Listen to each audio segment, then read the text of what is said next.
Dit is Nyonsu Fusaranang. 6 aanhoudingen na ontdekking van illegale landingsbaan en duikboot in aanbouw bij Witagrong. Parlement wil overleg met ministers over ontruiming goudzoekers Sijin.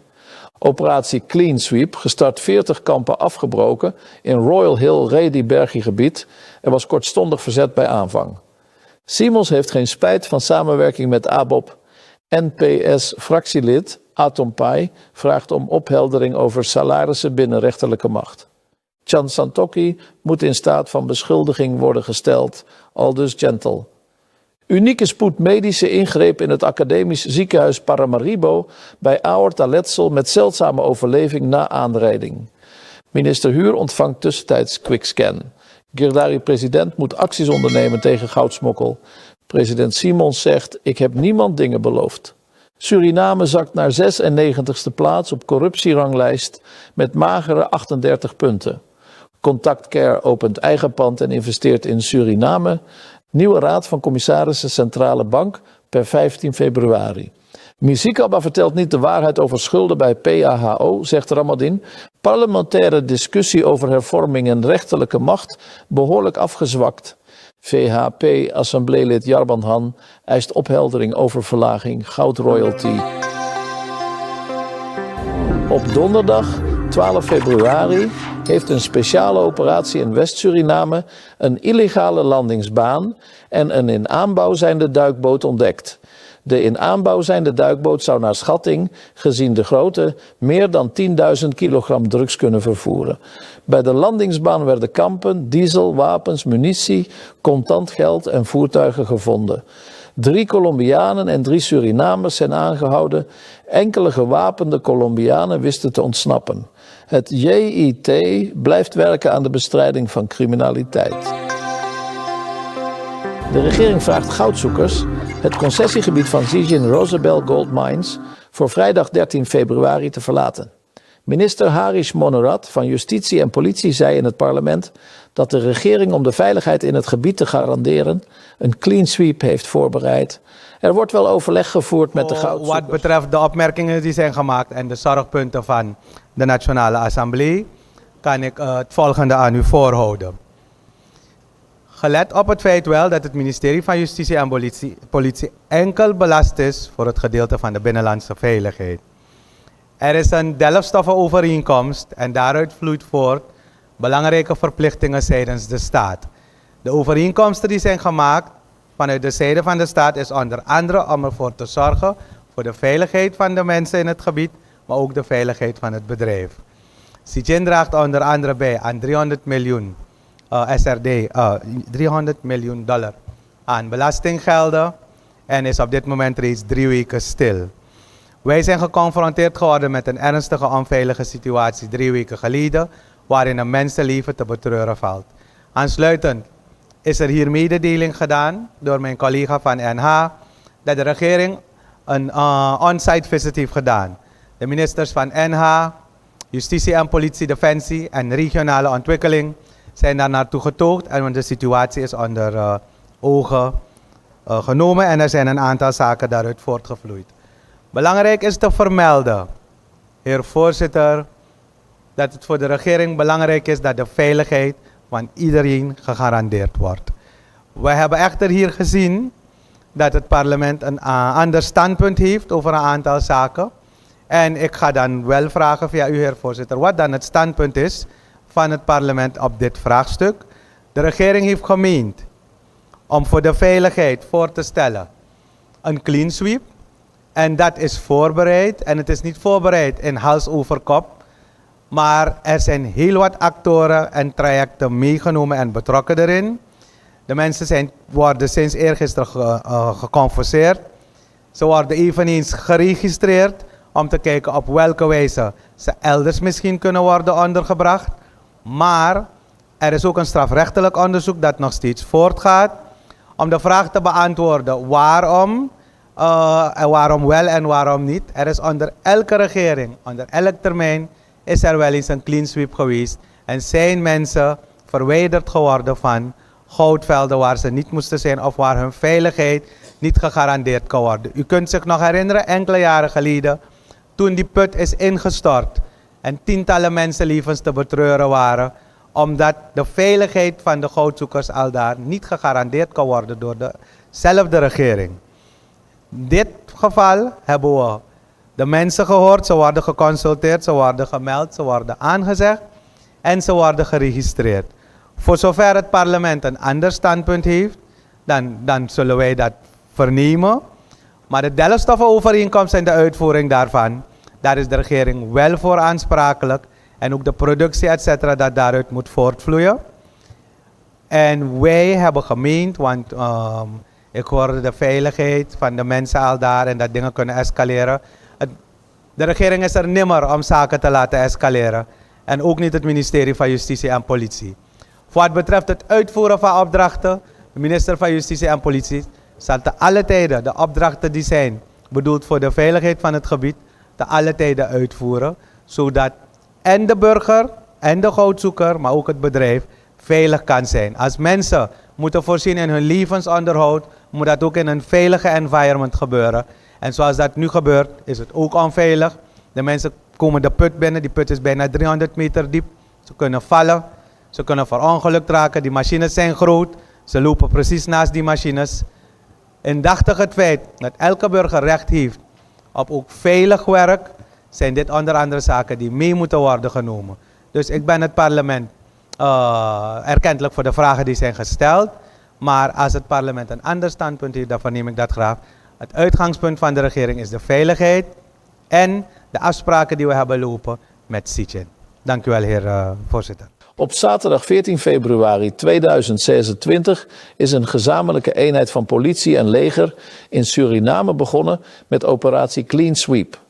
Dit gebeurt in het gebied tussen Nieuw Koffiekamp en de Roosevelt Hill Mine. Tot nu toe zijn er 40 kampen afgebroken. De eenheid bestaat uit verschillende delen van het Korps Politie Suriname en het Nationaal Leger. Bij de start van de actie ontstond er verzet van een deel van het traditioneel gezag en dorpsbewoners met een tijdelijke barricade. De gezamenlijke eenheid heeft de escalerend opgetreden om ernstige confrontaties te voorkomen, terwijl de operatie doorgaat totdat het gebied volledig is ontruimd. President Jennifer Simons heeft geen spijt dat de Algemene Bevrijdings- en Ontwikkelingspartij, ABOP, in de samenwerking is betrokken. Ze merkt op dat het werken met 6 partijen ingewikkeld is en dat meer overleg nodig is. De ABOP is ontevreden over sommige besluiten, waaronder de non-actiefstelling van Wensley Rozenhout. Simons benadrukt dat veranderingen noodzakelijk zijn en dat iedereen moet samenwerken voor verbetering. NPS, parlementariër Putini Atompai, vroeg de regering om volledige transparantie over de salarissen van leden van het Hof van Justitie en het Openbaar Ministerie. Deze vraag kwam na berichten over hoge salarissen van topfunctionarissen, waaronder de procureur-generaal. Atompai maakte zich zorgen over de verhouding van de beloningen, die veel hoger zouden zijn dan het salaris van de president. Hij vroeg minister Haris Monorad om een gedetailleerd overzicht van salarissen en kosten, inclusief de beloning van griffiers en vergelijking met het personeel van de Nationale Assemblée, dat volgens hem onvoldoende betaald wordt. Oud-politieofficier en activist Sergio Gentle heeft kritiek geuit op de financiële situatie binnen de Surinaamse rechtsstaat. Hij noemt heimelijke salarisverhogingen binnen het Openbaar Ministerie en de rechterlijke macht zorgwekkend. Gentle verwijst naar het gelekte salaris van de procureur-generaal dat meer dan 1 miljoen SRD netto bedraagt per maand. Hij spreekt van ernstige misstanden en vraagt zich af wanneer de bevolking eindelijk rust zal krijgen. Gentle stelt dat de veranderingen in de samenleving steeds dezelfde zijn en dat leiders vaak alleen aan zichzelf denken. In het academisch ziekenhuis Paramaribo is met succes een levensbedreigend aortaletsel behandeld bij een 18-jarige patiënt na een aanrijding. Dankzij snelle besluitvorming en samenwerking met Nederlandse specialisten kon de patiënt gespecialiseerde zorg ontvangen. 2 vaatchirurgen van het Leids Universitair Medisch Centrum kwamen hiervoor naar Paramaribo. De patiënt herstelt goed en kan naar verwachting snel naar huis. Dit benadrukt het belang van internationale samenwerking en teamwerk in complexe medische gevallen. Het ministerie van Regionale Ontwikkeling wordt ernstig beperkt door onderfinanciering, wat projecten en dienstverlening negatief beïnvloedt.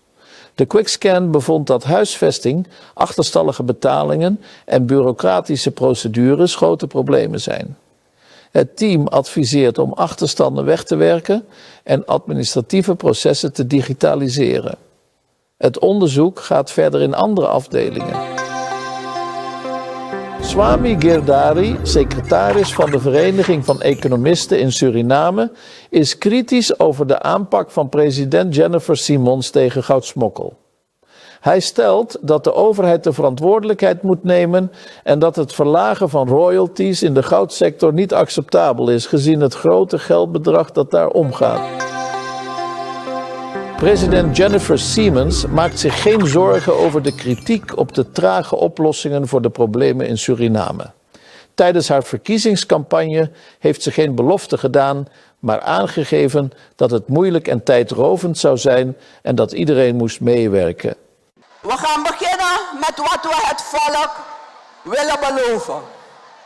We hebben gezegd, we weten dat niet alles goed is gegaan, maar we weten ook dat we voor die bevolking weer willen gaan werken aan onderwijs, gezondheidszorg, productie. En dat betekent dat als we voor dat volk willen gaan werken, dat we moeten zorgen dat we verdienen aan money, zou we abi van nodig voor die afvallen.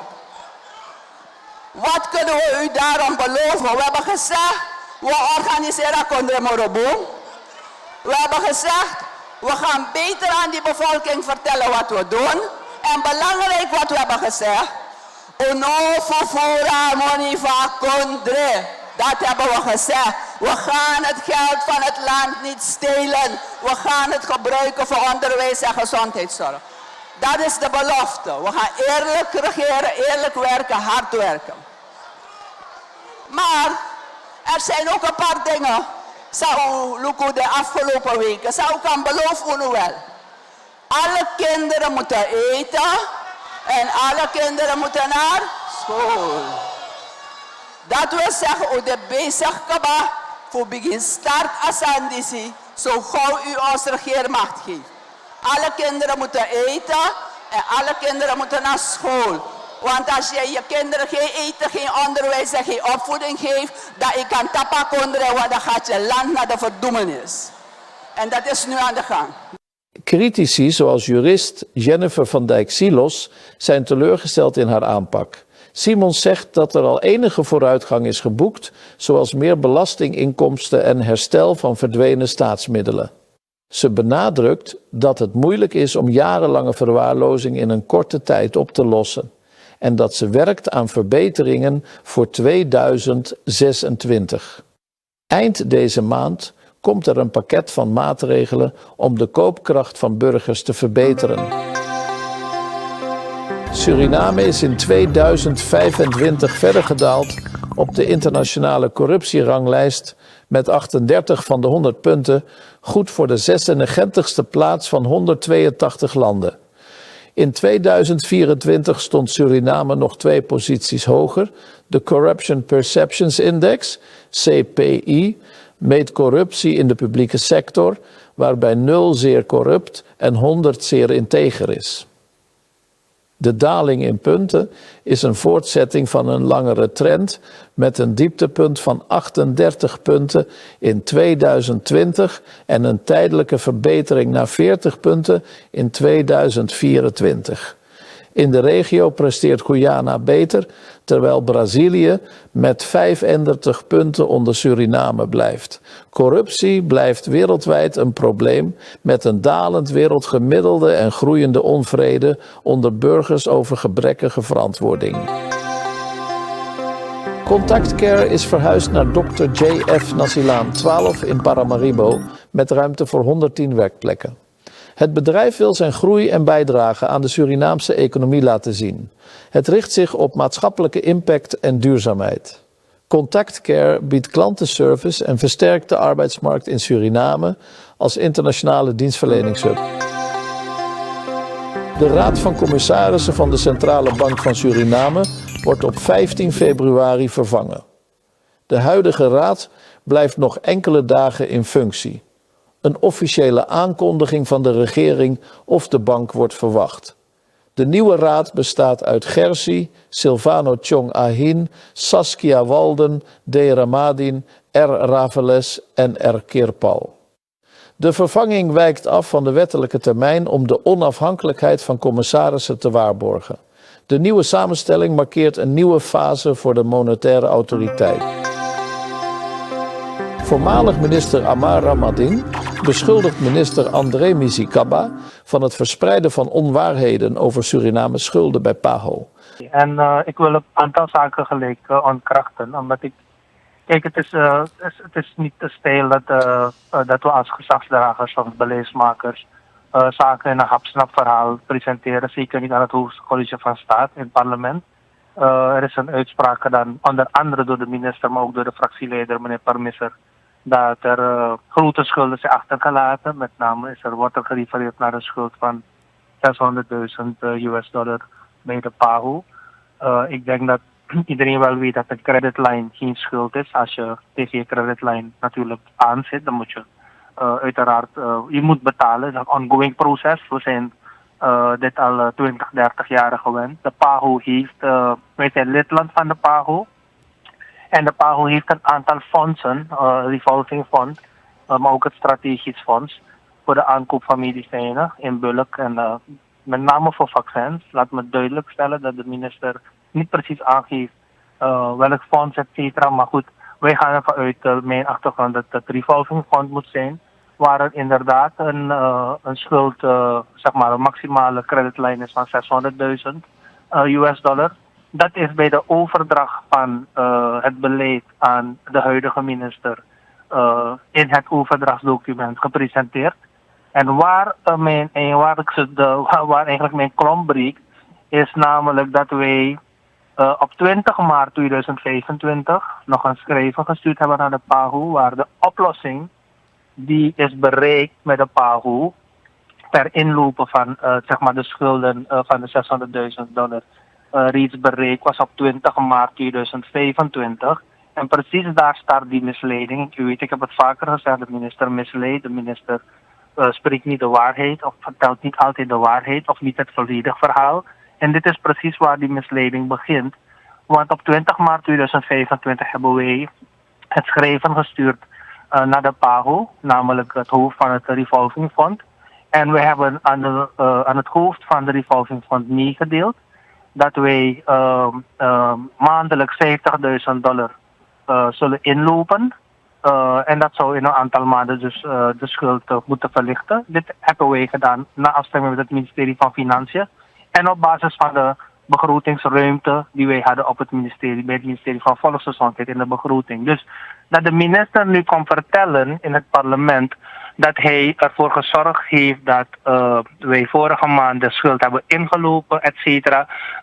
Als je als leek luistert of als zeg maar doorsneeburger, zou het al heel gauw kunnen lijken alsof de schuld gewoon onverantwoord is achtergelaten. En er geen enkele zeg maar, visie erop is losgegooid, geen besluiten zijn genomen. Terwijl het wel anders zit en daarom dat ik ook reageer. De minister moet ophouden om de samenleving te misleiden. Overigens, dit is eigenlijk onnodig gepraat om te gaan praten over een schuld die is achtergelaten. U weet dat ik vaker heb aangehaald dat het normaal is dat schulden overgenomen worden door regeringen. Dat hebben wij ook gedaan. We hebben alleen de schuld van Nipro bij dialyse was in augustus 2020 $850.000 Amerikaanse dollar.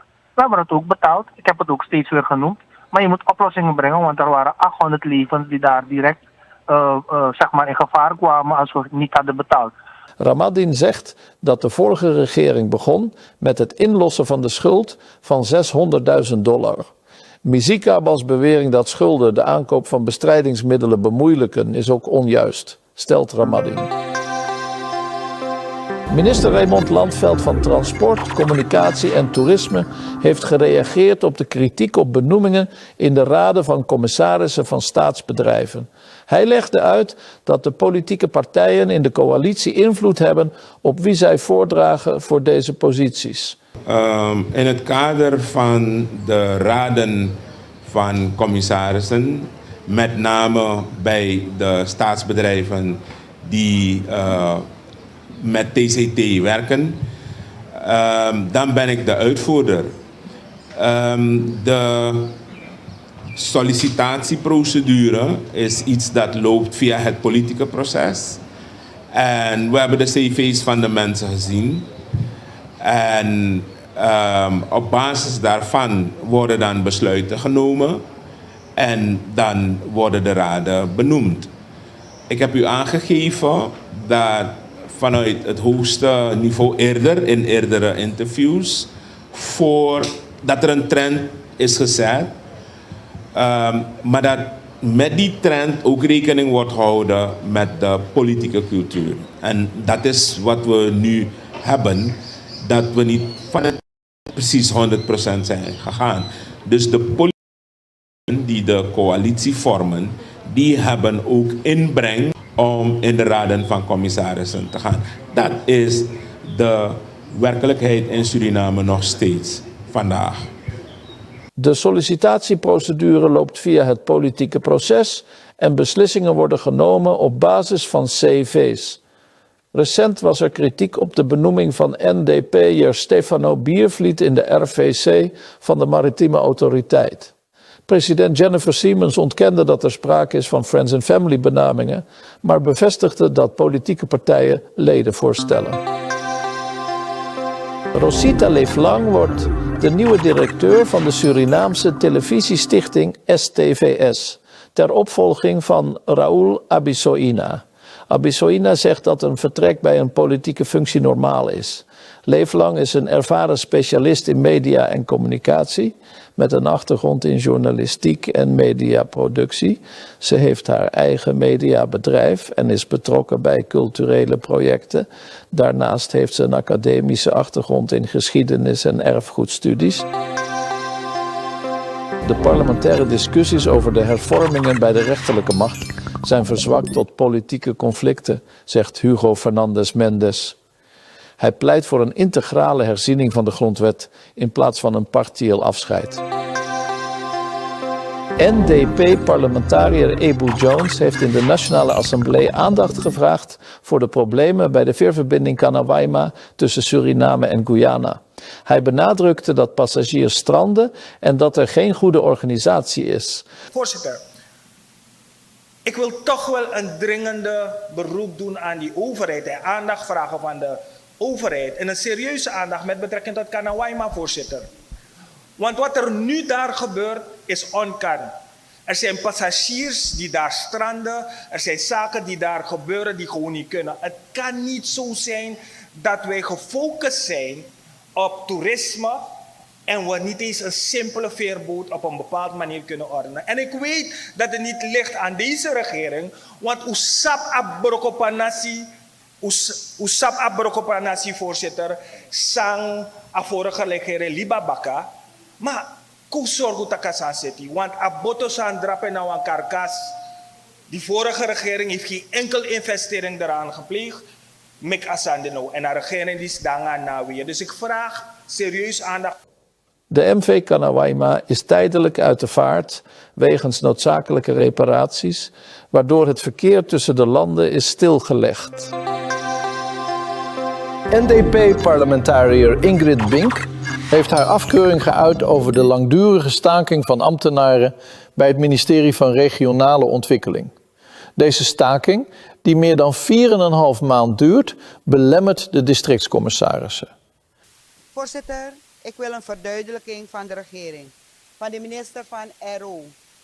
Het kan niet zo zijn, voorzitter, dat de ambtenaren, de bestuurdienst, al meer dan 4,5 maanden staken. Het is een immens probleem in alle districten, voorzitter.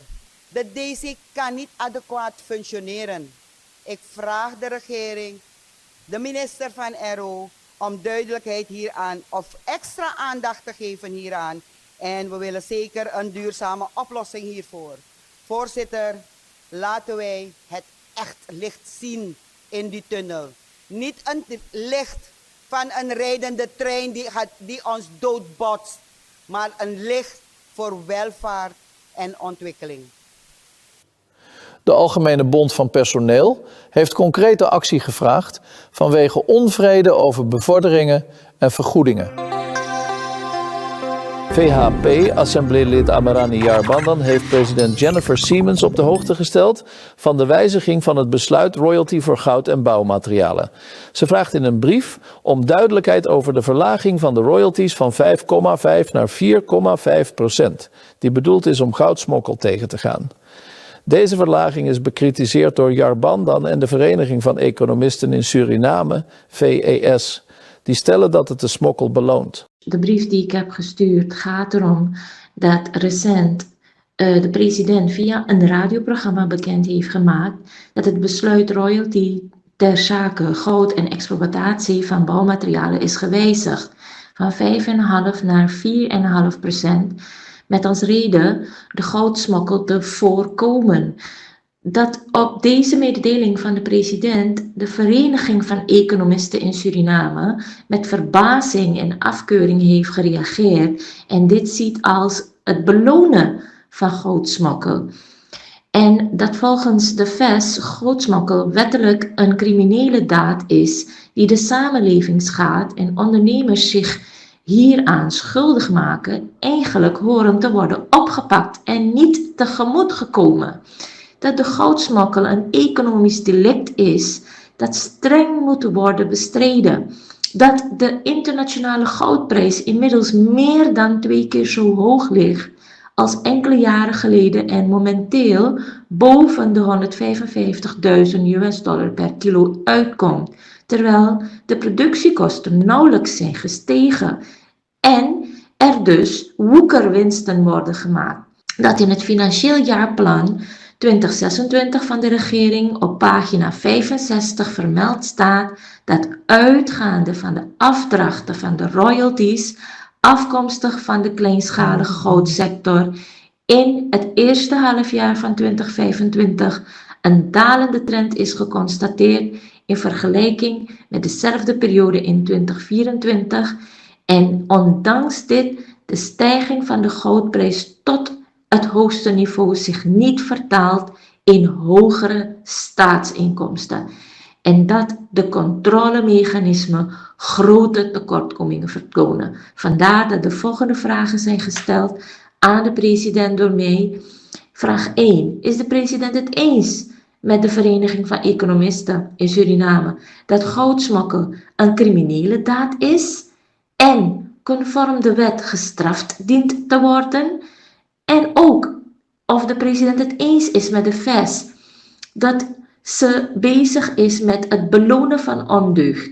De president wordt onder andere ook gevraagd, bent u verder eens met de VES dat verlaging van royalty van 5,5 naar 4,5% de financieel-economische positie van de staat verder schaadt en dat de regering hierdoor veel minder in staat is te doen om de sociaal-economische problemen zoals gezondheidszorg, onderwijs en bejaardenzorg aan te pakken?